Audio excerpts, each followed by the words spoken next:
मैं इस बात से अनभिज्ञ नहीं हूँ कि जीवन में यदि किसी से बिछड़ जाएं तो कितनी पीड़ा होती है, कितनी पीड़ा मिलती है। हम पूर्ण रूप से बिखर जाते हैं, टूट जाते हैं, लेकिन हम कभी भी जब इस दुख से गुजर रहे होते हैं तो हम भगवान कृष्ण की ओर नहीं देखते हैं।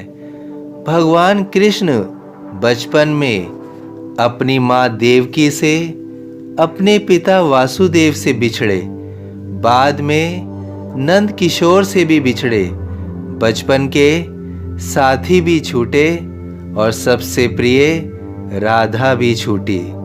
फिर भी भगवान कृष्ण ने अपने चेहरे से मुस्कुराहट नहीं छोड़ी। वह सदैव मुस्कुराते रहते थे, वह हर परिस्थिति में मुस्कुराते रहे, जबकि उनके सारे संबंध छूट गए थे। हम आज किसी अपने प्रिय से अलग होते हैं तो चेहरे पर मुस्कुराहट जो होती थी उसका सबसे पहले साथ छोड़ते हैं। इसी से हमें हमारी धैर्य शक्ति का पता चलता है। हम अपनी धैर्य शक्ति से कितनी शीघ्र ही अलग हो जाते हैं। हम किसी से अलग होते हैं या कोई हमसे अलग होता है, यह महत्वपूर्ण नहीं है, क्योंकि यह जीवन है। अच्छा और बुरा घटित होना इस जीवन का हिस्सा है और हमेशा यह बना रहेगा। लेकिन हम अपनी जीवन यात्रा में उस अच्छे और बुरे अनुभव को अपनाते कैसे हैं, यह महत्वपूर्ण है। हमें इस जीवन से सब कुछ लेना है, जो भी यह प्रकृति हमें देगी। हमें हमेशा मुस्कुराहट के साथ स्वीकार करना चाहिए।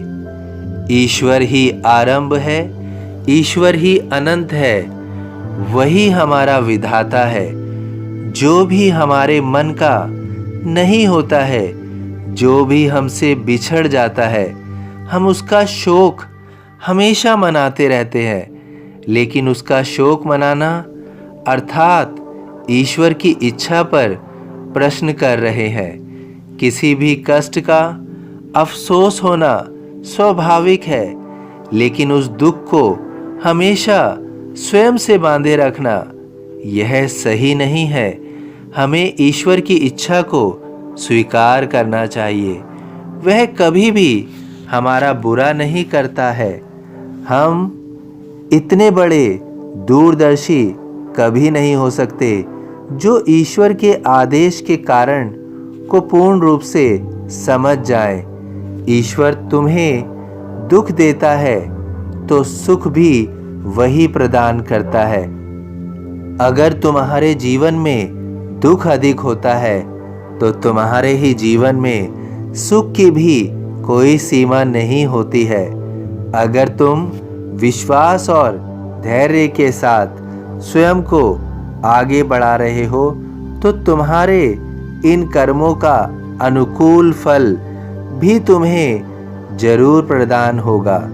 तुम अपने कर्म के आधार पर ही जीवन में सब कुछ प्राप्त कर सकते हो।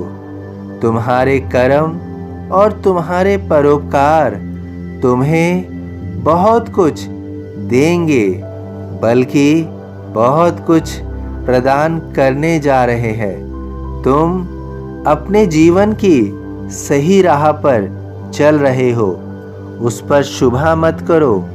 तुम अपने जीवन में हर उस इच्छा को प्राप्त करोगे जिसकी तुम कल्पना कर रहे हो, और तुम्हारे ये कर्म और तुम्हारे ये परोपकार ही तुम्हें बहुत अच्छी खुशखबरी दे रहे हैं।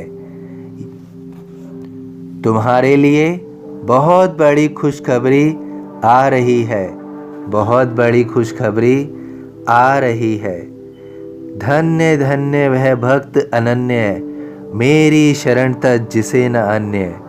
सभी साईं भक्तों से अनुरोध है कि कमेंट बॉक्स में ओम साईं राम यह अपनी कोई प्रार्थना लिखिए।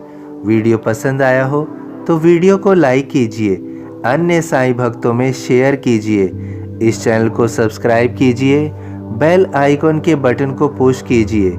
यदि फेसबुक में देख रहे हैं तो प्लीज़ इसे फॉलो कीजिए। ओम साईं राम।